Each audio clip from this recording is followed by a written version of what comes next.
take it away, Eric. Thank you. Okay. Well, thanks for having me. I'm very excited to come and talk to the PER grad students today. Okay, so we will begin with a clicker question. And so Danny will be in charge of polling. And let's see how we go. So here's a problem, a situation in PER that you might be dealing with. We are comparing two implementations of an intro physics curriculum at colleges A and B. Classes at both institutions take an FCI pre-post, a CLAS pre-post, and a common final exam. And probably people know what those are, but the FCI is a multiple choice question about physics force concepts, and the CLAS is a multiple choice test about your attitudes towards learning physics. And so we want to use the final exam scores of the class at A and the class at B to see if there are differences in learning between the A and B class implementations. FCI pre is correlated with final exam scores, and classes at B have a higher FCI pre score than class A. Does that make sense? Is everyone with me so far? So in our analysis, should we control for FCI pretest when trying to understand the educational impact of either class A or B? And so let's see our options. So option number one is yes, you should control for the FCI pretest because it might change the measured effect of class A and B. Two, yes, you should control for FCI pretest. It won't change the measured effects much, though it might change the p-values. Three, it's optional. Either way is fine. So control for it, no control for it, who cares? No, you shouldn't do it. Controlling for FCI pretest will give you the wrong result. Or five, I don't know, which is a fine answer as well. Oh, I see a little window that says this is a poll. So you can click your answer. And I can't vote. Oh, but I can see the results. This is great.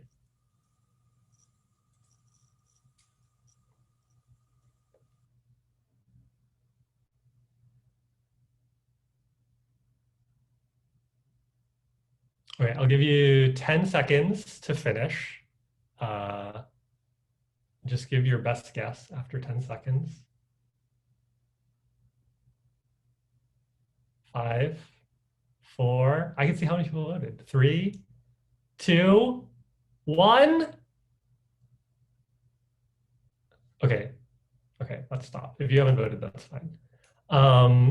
So it looks like, can people see the results or should I read them? You can't see them. About half the people said 1, and then a quarter of people said 5, and then scattering among the rest.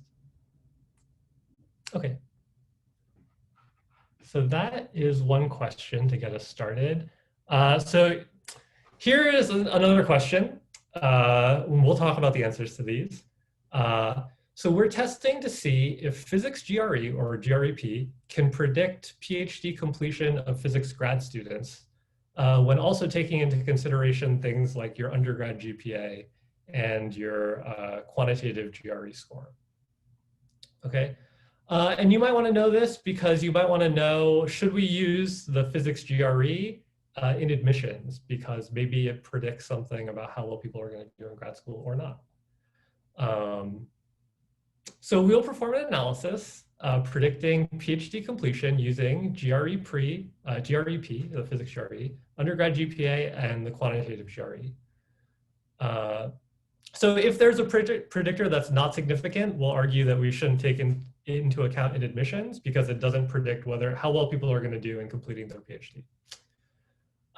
We also know the rankings of different physics grad schools, and you can split them up into thirds, so you can call them tier 1, tier 2, and tier 3. And there are many systematic differences between schools in different tiers, including differences in PhD completion rates. And so the question is, in our analysis, should we control for grad school ranking tier, this tier 1, 2, 3, when examining the predictive power of the GREs and undergrad GPA on PhD completion? So your choices are sort of the same. Yes, it might change the measured effect of these things. Or yes, it won't change the measured effect much, but it might change the p-values. So you should control for grad school ranking. It's optional. Either way is fine. No, controlling for grad school rankings here will give you the wrong result, or I don't know. Okay, and so can you hit the button again, Danny? And will it give us a new poll? Yes, okay. Okay, so take a couple of seconds and think about what your answer is.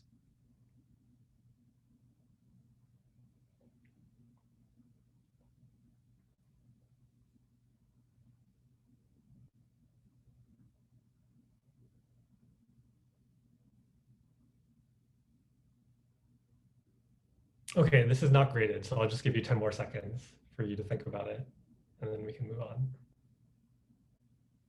5, 4, 3, 2, 1, 0. Okay, stop.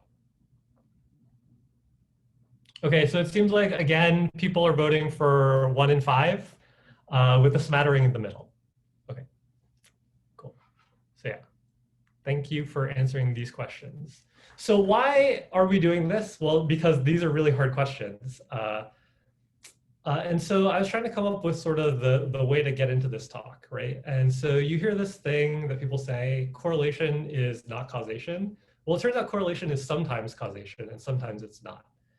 And so one thing that these causal diagrams that I'm going to talk about today help with is thinking about ways that correlation can indicate causation and ways that it doesn't. So if A is correlated with B, it could indicate either causality, so A causes B or B causes A. It could also indicate that A and B have a common cause. So if there's some cause C and it happens, then A and B will happen, and so they'll be correlated. But it's not that A causes B. Okay, another situation is that A and B could both influence a common effect, and that's being held constant, right? And if that's true, then A and B will become related conditionally. Okay, so that's sort of the overview basics, and I'll give you an example in a sec. But people will call this one a causal path. People will call this a backdoor path, right? So A and B aren't causally related, but they're sort of this backdoor path through a common cause. And then this one is actually called collider bias, because it's like A and B sort of collide in the middle, and that when you're holding this effect constant, A and B become related even though they should be independent. So let me give you an example. And so one causal path is if it's snowing outside, then the student gets to stay home, right? Because there's a snow day. So this being a causal path, if you make the student stay home through some other way, you're not going to make it snow, right? That's sort of like not causal. So a common cause, it might be a situation where it's snowing and two students who are going to the same school, they both get to stay home, right? But if you make student A stay home, it won't affect student B, unless the way that you make student A stay home is you somehow cause it to snow, right? But it's sort of telling you, given these different causal structures, even though things might be correlated, some things have cause and effect relationships and others don't. So I was trying to think of this one. So a common effect held constant, right? And so there's actually lots of ways that a student could stay home. So one is that it's snowing and another is that it's a holiday, right? And let's say that we know for sure that the student stays home, right? And so I'm using this, this grayed out notation to indicate, let's say we know what happens, right? If we know that the student stays home, so even though snowing is independent of it being a holiday, if a student stays home, then snowing and holidays become conditionally dependent. So what that means is if a student stays home and you know that it's not snowing, then it's more likely it's a holiday, right? Or if a student stays home and you know it's not a holiday, it's more likely that it'll be snowing, right? Even though if we don't know anything about whether the student stays home or goes to school, these things are independent. Does that make sense? Okay, and so this is why people care about correlation versus causation, especially in education, when a lot of times we're trying to intervene on educational systems to somehow create educational effects that we want, right? And so we have to know the difference between correlation and causation. And so this notation that I'm using, it's called lots of things, but one name is Bayesian causal networks. And you might have seen them, or notation of this kind in research, because it's really similar to structural equation modeling diagrams. So a lot of times you'll see people do sort of sophisticated analyses where they'll draw all these bubbles and try to measure statistical relations between them. And it can also be called a path analysis diagram or a mediation diagram. And so this presentation is about how to use these diagrams to understand the statistical and causal features of a causal model. And so I'm sort of just getting started into fully understanding these causal networks. I'm going to tell you sort of some of the things that I've learned about what these diagrams can do to help us. And so I'm going to talk about 3 aspects of what causal networks can clarify. So when to control for a variable and when not to. Articulating precise testable predictions for how intervention will impact different variables. And I'm also thinking about understanding how causal networks can help us model null results or failures to replicate findings that people have seen before. Okay, so when to control for a variable and when not to. And so maybe what we need is a primer on what it means to control for a variable. And so for instance, let's say we look at our physics final exam scores for classes A and B in our first question. And we see they're the same, okay?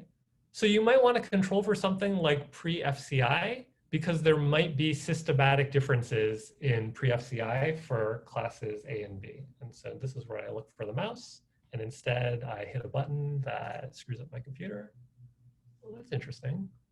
I just want to, okay. Yes, okay. That's interesting. It'll let me do it. Okay, so let's say that we control for pre-FCI, okay? And you have class A and class B. And it happens that Class B, their pre-FCI scores are on average higher than Class A's. Okay, so if you're doing like a linear regression, controlling for a variable means I'm going to try to plot this line through Class A and Class B. And so now when I look for the difference between Class A and Class B while controlling for pre-FCI, I look for imagining that a student in Class A and Class B have the same pre-FCI score. What's the difference in performance going to be, right? And so now you're sort of measuring this vertical distance between these 2 regression lines. Okay, so even though you might look at the raw averages and they look the same, when you control for FCI pre, you see that there actually is a difference between Class A and B because they had different pre-FCI scores. Okay, so in terms of these causal diagrams, what might this mean? And so you might see a causal diagram that looks like this, where it seems like people's FCI pre-scores are affecting whether they're in class A and B. And so this might be, if, the average preparation, physics preparation of a student in class B is higher, maybe because they're at a different institution that has different admission standards. But your FCI pre, it seems like, predicts whether you'll be in class A and class B, right? And it also predicts your final exam score, right? Because there is this correlation between final exam score and FCI pre, right? And so what's happening is that by controlling this variable, you're blocking what's seen as a backdoor path here, right? So even though if you just look at the raw averages between class A and B without controlling variables, when you control for FCI pre, you see this difference between the 2 regression lines. And that is the effect that you'll see that goes with, hopefully I can get this back, this link, right? So controlling for this, if I want to find out how class B impacts your final exam score, this distance between these lines will indicate this link. Okay, and so to control for it, you might do something like a multiple regression predicting exam score with both class and your pre-FCI score. So what happens if you don't control for FCI pre? Well, there's this thing here called an open backdoor path. And what's happening is if you do just a single regression predicting exam score with class only, there's a negative direct effect but it's canceled by the fact that students in class B tend to have higher pre-FCI scores, and that leads to higher final exam scores, right?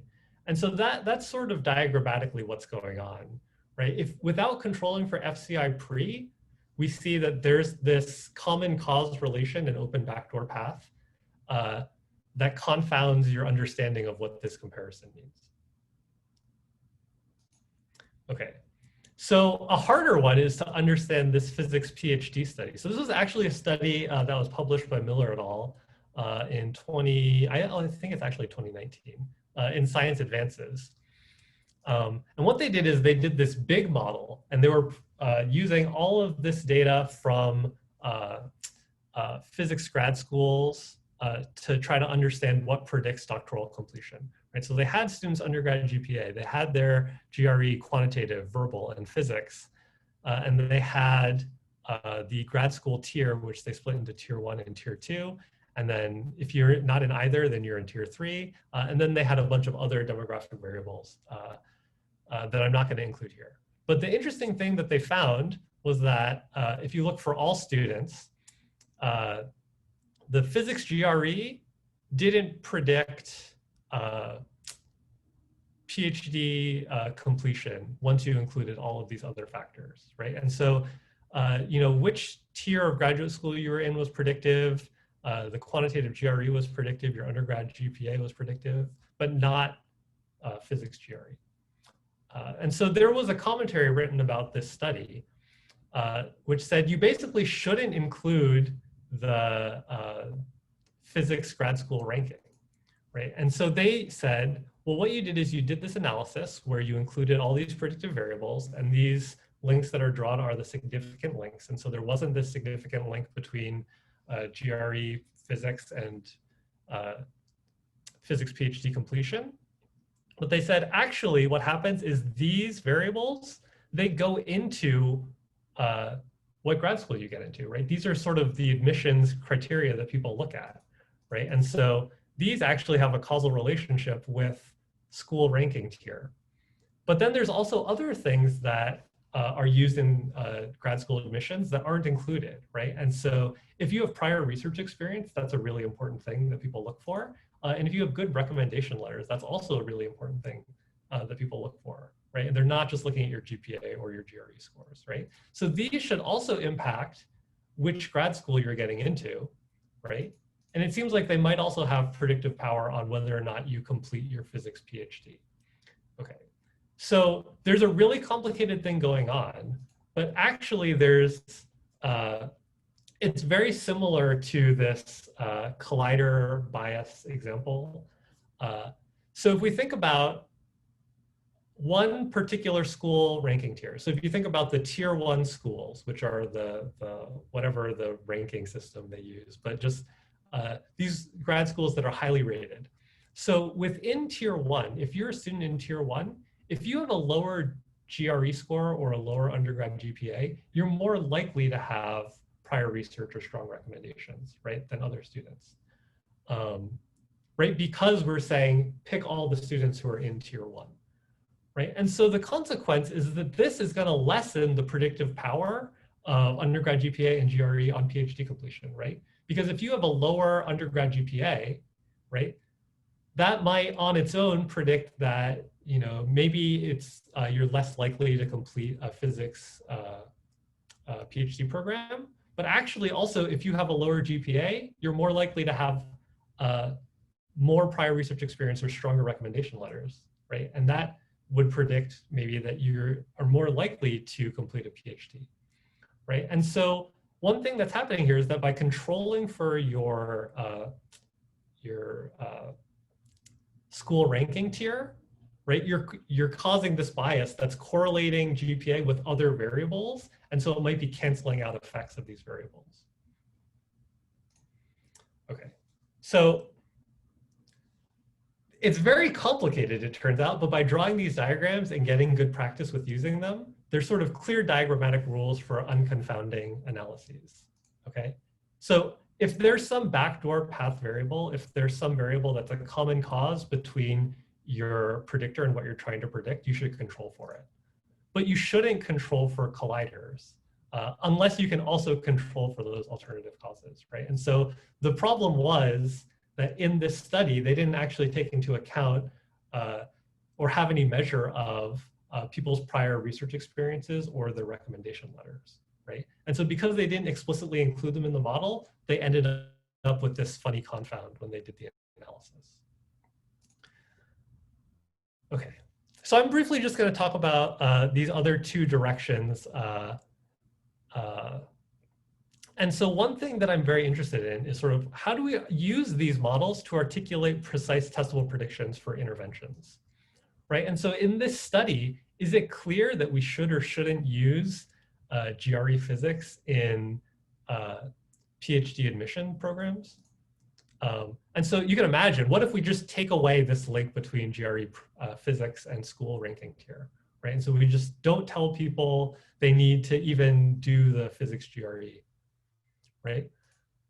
So one possibility is if admissions is more of a selection process, that by doing that will actually cause these things to become related, right? Because now maybe physics GRE was predicting PhD completion, but now that we take it out of the school admissions, it does it on its own. Another question is, well, these things aren't really independent, right? Because you might think that these things are correlated through your prior experiences, your academic preparation, and things like that. And so if you leave these correlations, what does that mean for deciding to use all of them or not in school admissions, right? And I don't actually know. I think it's very complicated. What I think is that these kinds of diagrams can make people's assumptions about what should happen and what shouldn't happen if we change things like admission standards explicit. And so one example that's a little bit easier to understand is this example of liking curly fries. So I don't know if you know this example, but there's this paper that was published in PNAS in 2013. And what they did is they got people to give up their Facebook like data, and they also gave them lots of surveys, right? And so they gave them like a typical IQ survey that's like, just like, can you understand patterns kinds of things, right? And the thing that they were looking at is, well, can we just correlate these survey measures that we give with your likes? And so one thing that they found is that on their IQ survey measure, it was correlated with liking these things, right? And the one that sort of got a lot of news attention was that people who liked curly fries tended to do better on this IQ test, right? And so it's really a weird thing. It's sort of clear that this isn't a causal relationship, right? Like if I make you like curly fries, I don't think it's gonna make you do better on this IQ pattern test. But what actually happened was that there were news stories that actually intervened on this correlation, right? And so people would write things like, liking curly fries on Facebook reveals your high IQ. And when I would hear people give talks about it, sort of in the short term right after this news story, they would say, actually the correlation's going down because people are reading this news story and everybody's clicking like curly fries, right? And so one thing that's happening is, you know, there's sort of this big data plan where we're looking for all of these correlations, but we're also intervening on all of the correlations too, right? Because we're becoming aware of them. And so part of what's interesting about these causal networks is that there are a lot of studies that do non-intervention studies. So they'll do surveys and they'll try to correlate different things on surveys. And there's a question about, if we intervene on things, what are we going to intervene on? And so sort of thinking about using these models for prediction versus intervention. And so I'll give you an example. And so Locke, Kazari, and Potvin did a study where they did this structural equation modeling. And so they have actually a really nice causal diagram, right? And the thing that they looked at was out of class science and engineering activities. And then they looked at how they ended up potentially impacting students' physics career choice, right? And so they gave surveys with all of these different things like interest and performance and confidence, which is a lot about sort of your self-efficacy, about understanding science topics in class, doing well on science exams, and also your recognition. And so if teachers or family or peers recognize you as being a science person, and then seeing how this related to physics identity and also related to physics career choice, right? And so this was a non-intervention study, and they were just reporting about the links between these different kinds of things, right? And so they found like, the more out of class science activities you reported, the higher you were on interest, performance, competence, and recognition, that these things also impacted your science, physics identity, and then that was related to your physics career choice. So the question I think that's interesting for this diagram, and something that this diagram has helped me with, is thinking about intervention, right? Like, does this tell us what kinds of interventions might be successful on helping students develop a physics identity? So if you look, some of the biggest coefficients in this diagram are the relationship between performance and competence, so these self-efficacy beliefs, with your recognition as being a physics person or a science person, and that relating to physics identity, right? And so one thing you might think is that, well, these are really the places to intervene because they have like the greatest weight in these relationships.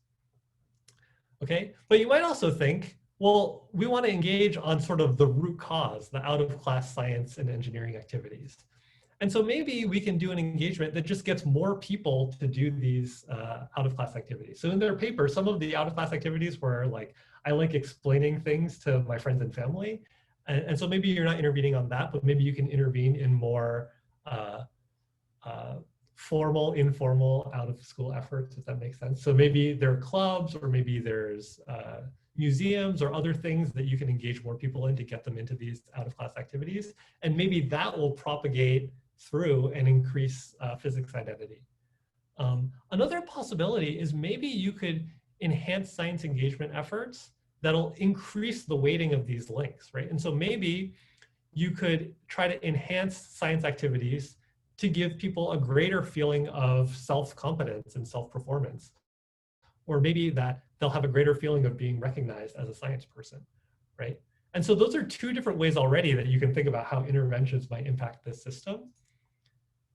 You can also think about, you can have school science reforms that also would try to impact these things, right? And so you can have things that are even outside of this network coming in and trying to impact specific nodes.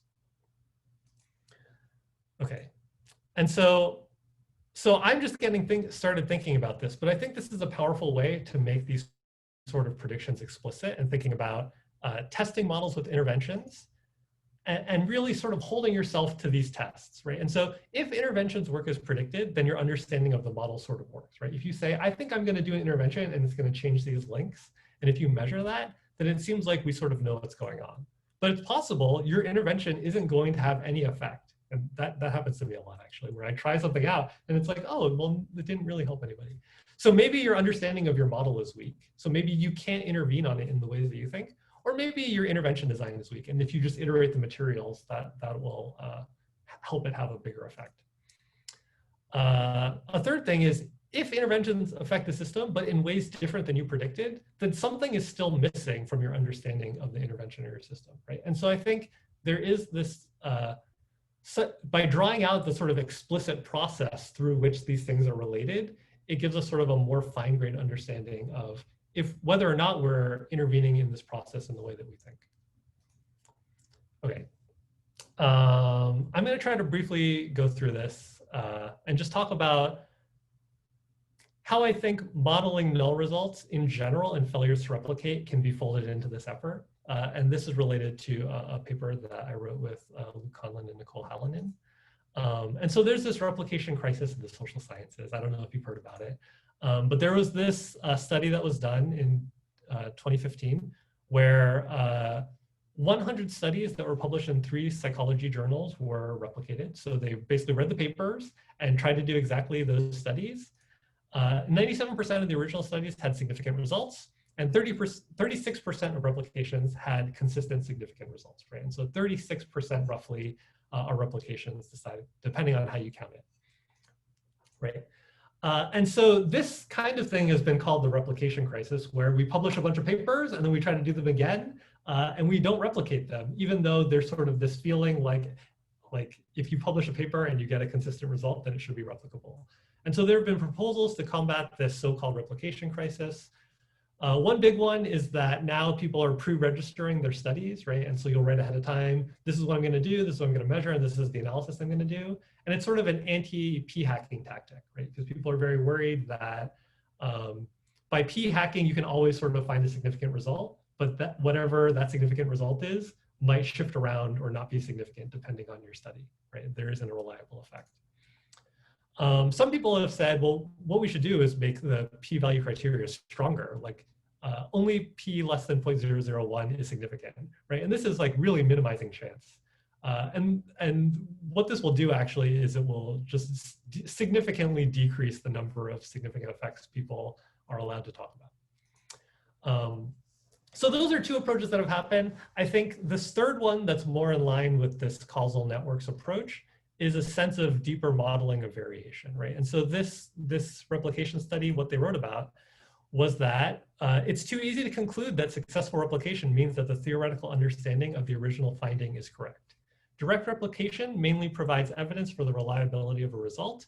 If there are alternative explanations for the original finding, those alternatives could likewise account for the replication.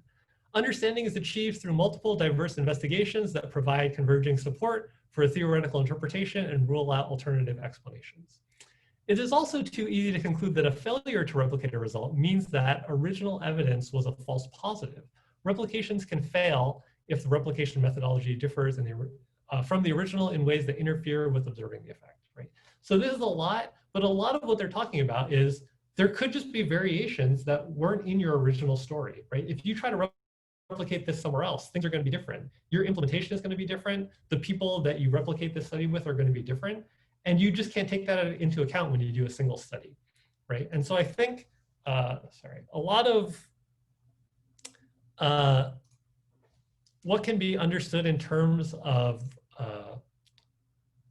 context in replication can be done with these sort of causal models, right? We can sort of elaborate these causal models to try to get more and more contextual variables into our understanding of what's going on. But that means that we should start to use them in ways where we aggregate our knowledge across all studies and not sort of get married to effects in a single study. And so I think for PER, what I'm interested in is understanding underlying mechanisms to understand variation, right? So context matters, everybody says it, but really we need to understand how, right? In terms of thinking about teaching in different contexts with different students, right? And so one reason that's aligned with this is that PER overstudies a narrow context, right? Calculus-based physics at four-year institutions, systematically understudies physics at two-year colleges or high school physics. I think sort of with this, there's a benefit of mixed methods approaches. So quantitative studies are a really costly way to understand variation and necessary and sufficient mechanisms, right? You have to design these big studies to just account for one additional variable or trying to measure one new sort of process model.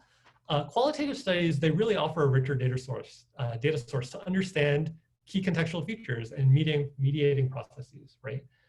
And qualitative studies, I think, can really help us accelerate our understanding of process so that we don't need to just run a million different large quantitative experiments that take a semester each.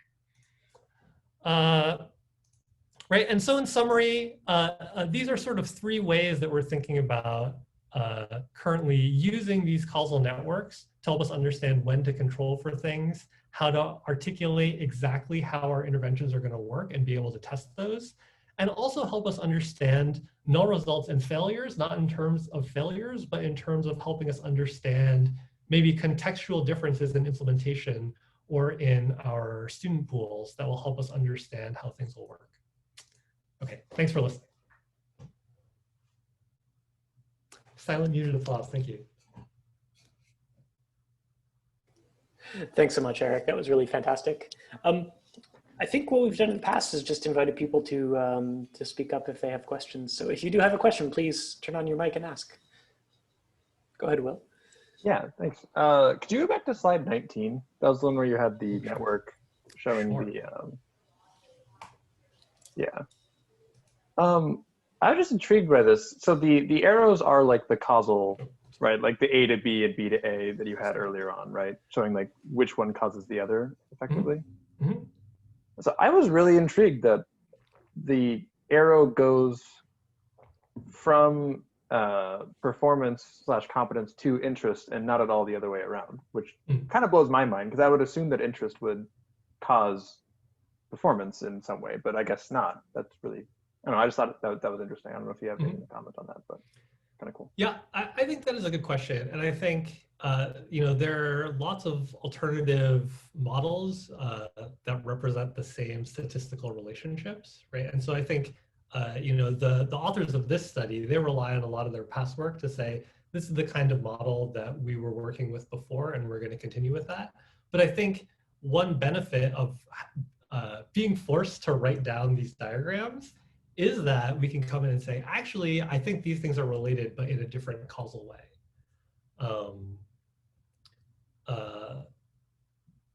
If that makes sense. But I think the thing that you're noticing is a function of the fact that the statistical analysis alone can't tell you which way these arrows go, right? Or which things are connected and which things aren't, right? And so there is a need for researchers to bring in their theoretical ideas of how these things will be related. And by drawing these diagrams, then other researchers can bring other theoretical ideas to come up with alternative models. But yeah, one that I was looking at was that maybe interest also affects your participation in out-of-class science and engineering activities. On the same slide, Eric, I was wondering, maybe it's too low of a number to make sense of, but I was curious about the negative 0.1 between performance and physics identity. And I have to admit that I was a few minutes late to your talk, so maybe this is something you already talked about. But no, that's a good question. And that's something that the authors of this study, they write about. They're like, oh, it's sort of surprising that this is negative, right? But I think one thing that you have to remember is that the effect of performance, it has these sort of three paths to physics identity. And this is like a negative 0.1. And the weighting of this path is 1.2 times 0.6. And the weighting of this path is 1.7 times 0.3. And so if you add it all up, right, it is a positive relationship between performance and physics identity, right? And so I think the other interesting thing is, right, because these three variables were included in the analysis, the way that you have to interpret this link is, how will performance impact physics identity if people have the same interest and the same recognition, right? And that's a weird thing to think about because we know that these things are related, right? And so you're sort of taking out the part of performance that's impacting interest and impacting recognition, and somehow that part is negative. that makes sense. Thanks.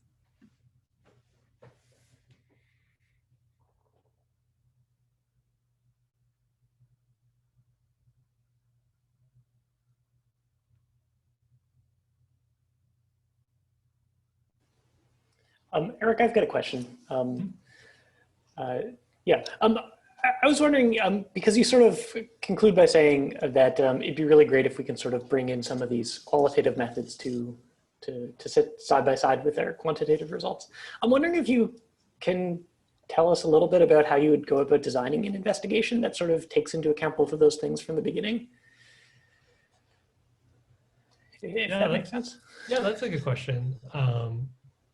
So one thing that I worked on in grad school was physics problem solving, for instance, right? And so what we were doing is we were trying to design assessments for a physics class while we were also interviewing students and asking them to solve problems and getting really excited about how they would solve problems.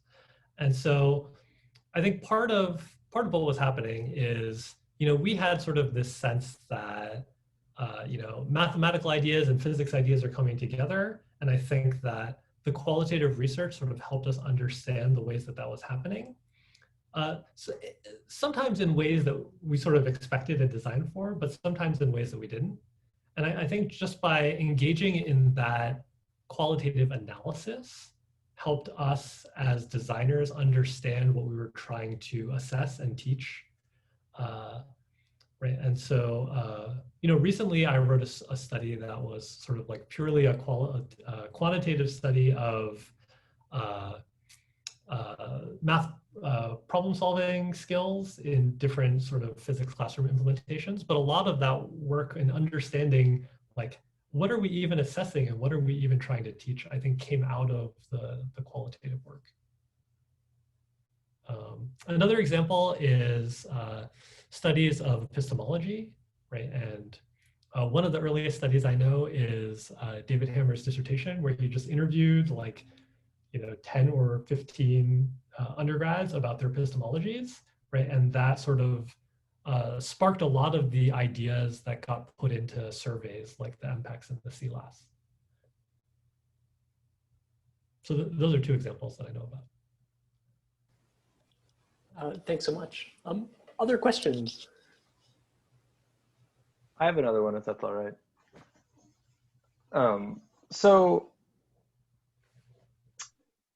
So yeah, so this is kind of a follow-up from my first question, I suppose. But like, so earlier on, right, you were talking about the different types of causal relationships you can have, where things could be correlated due to different reasons or whatever, right?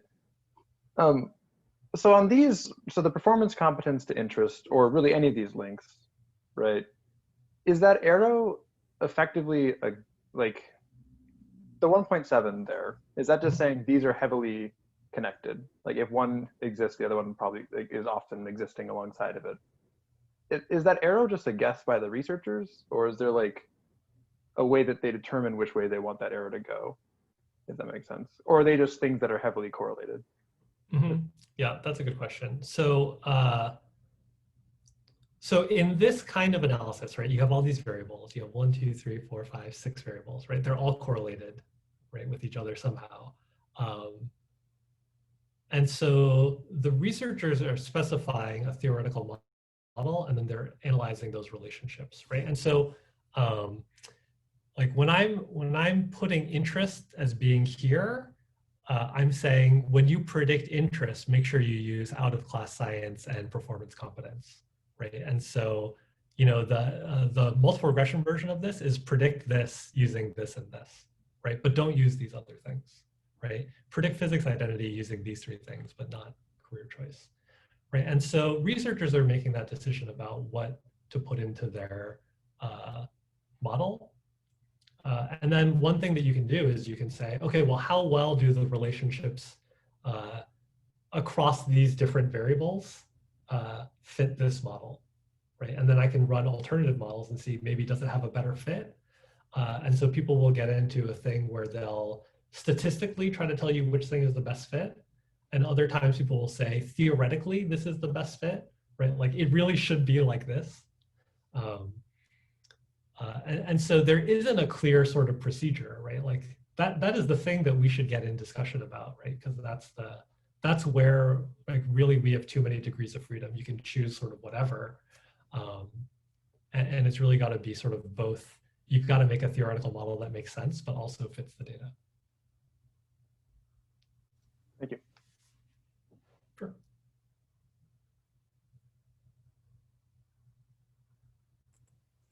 I have a question. Mm-hmm. Eric, can you talk a little bit about how we should go about when interpreting the coefficients in for example, this model? Because looking at the p-values doesn't really tell us much because it's heavily relied on the sample size. Mm-hmm. So if we just look at the coefficients like this 1.2 or 0.4, is it really meaningful? How we can interpret it in practice? Mm-hmm. Yeah, that's a great question. Right, so specifically with this study, there were 5,500 students, right? Like they just surveyed everybody. So all of these numbers were significant, right? Just because everything is significant at that number. I think there's sort of different arguments and counter arguments for what numbers are important, right? So for instance, one argument is if you look at, this pathway to identity, right? If you compare interest, performance, and recognition seems to have the largest predictive power of identity. And so one argument that's made in this paper is recognition is really a place where we should put our efforts, because it seems like if we can get people's recognition to increase, that's like a 6 times greater impact on identity than if we get people's interest to increase by, whatever, the same amount on this survey. I think the kind of question that that you're asking, it's not entirely clear, right? Because it may be easier to intervene on some things than others, right? And so maybe the easiest thing to do is to intervene on, engagement in out of class science and engineering activities, right? Maybe you just get them into the activity, and that's the thing we know how to do. Maybe it's really hard to intervene on people's sense of recognition, right? Recognition specifically maybe is a bad example, but I think part of this question of intervention that I'm having is because it's not often said sort of, well, once we have this predictive model, what are the rules for intervening on it? What things are going to be easy to intervene on and what things are going to be effective in terms of an intervention? And I think that's the space where I'm excited to explore, because there isn't really, I don't know of a lot of studies that really sort of build that into this kind of work.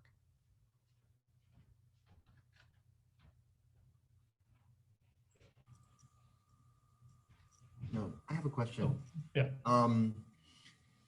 So it seems like in order for us to find like the correlations and causations, we have to it's more like a process of refining models, right? And so here we have these links, these causations, these I guess, yeah, these correlations, I mean. And then as we explore and we do qualitative studies, we kind of either add things or take away things.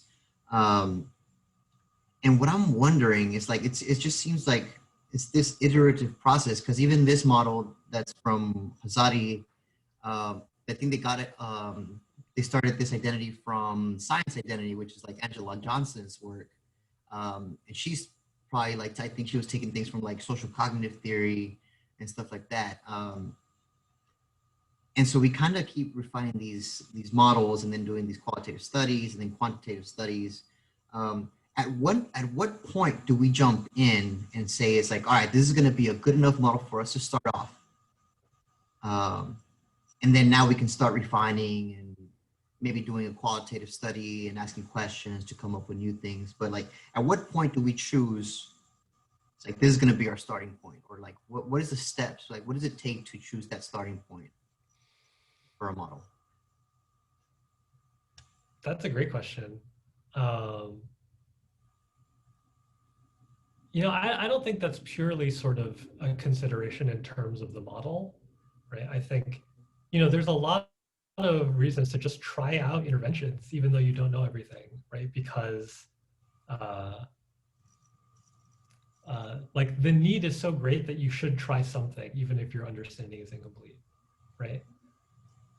I think part of what you're saying about this cycle is I think it's also not a cycle of going back and forth until we know the model and then this is our model to act on. I think we're always sort of acting with our best models at hand. And when we succeed and fail in our interventions, that helps us understand more about our models.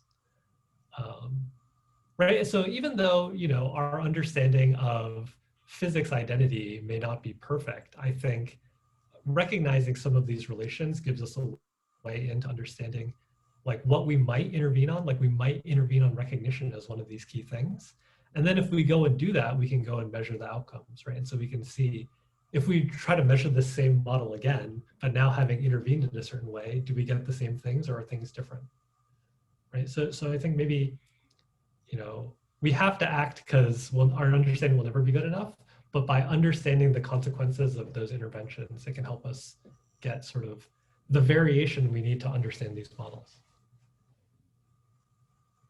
Do you spend a considerable amount of time thinking about the impacts of just acting? Because I'm also thinking what if some of these interventions are we're putting students in physics classrooms, and some of these physics classrooms are really hostile to students, where they end up leaving and then having to take therapy for years to try to recover from the trauma.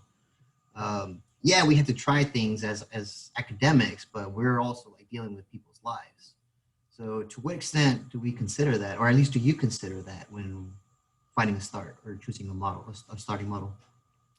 Yeah, so I think, you know, if you look at your SEM and design your intervention just based on that, I don't think that's a very good idea.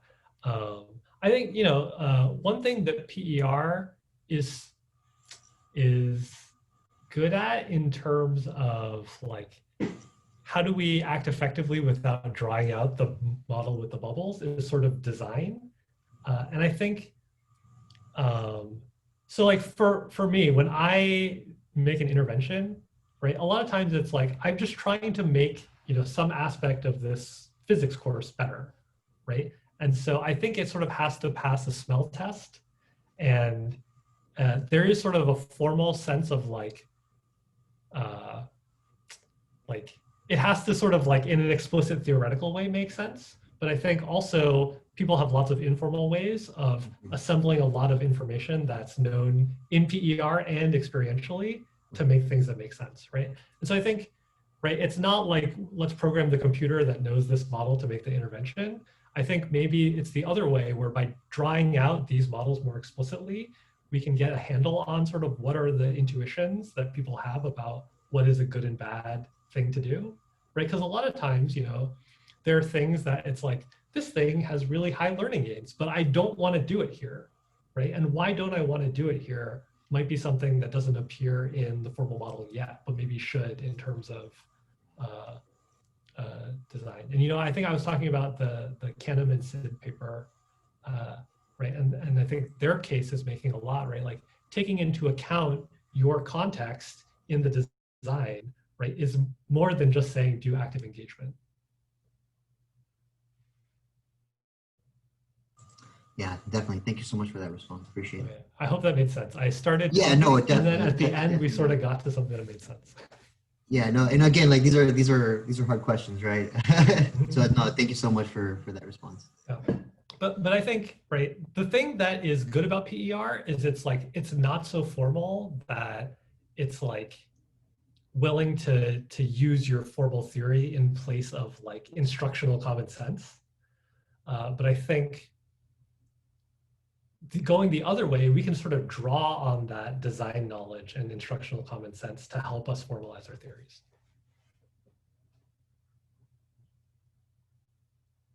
I don't know, it's complicated, right? You can draw these bubbles forever also, right? Like, I'm like, oh yeah, like these things are related like this, or you should also be putting this into account. So I think the other thing is if you know your particular context, trying to cut down the model in terms of what you think is most important here so that you can even have some kind of tangible action, right? And I think that's also another aspect of sort of the instructional experience people get when they teach at one particular place in one context long enough. They sort of know what fits for their classroom more than anyone else. Okay.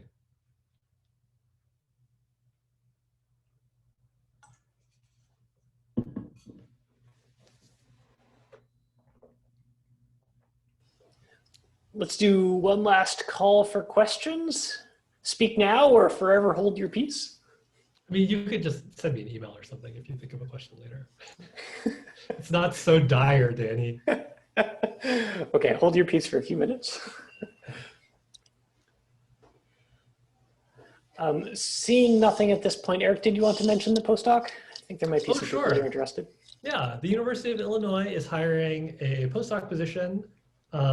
We are starting, or sort of have started, a program where we're working with high school physics teachers, both experienced ones and ones who are teaching physics for the first time, at offering AP level physics curriculum, right? And so the bulk of the project that we're working on is a professional development project, but we're also interested a lot in terms of trying to understand this teacher community that we're going to assemble, how this community operates, and how as sort of facilitators of the community, we can help enhance sort of communication across teachers.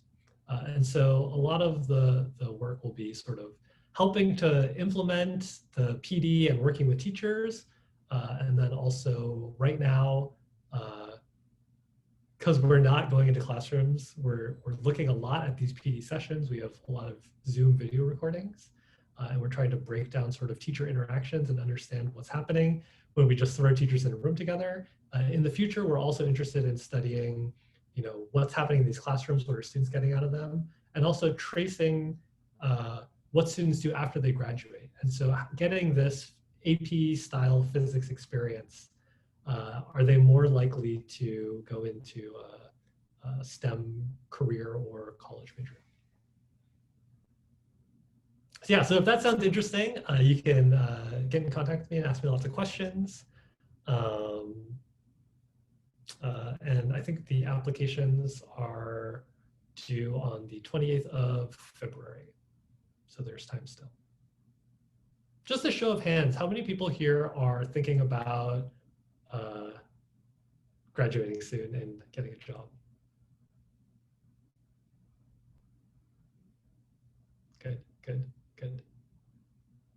Okay, cool. Good to know.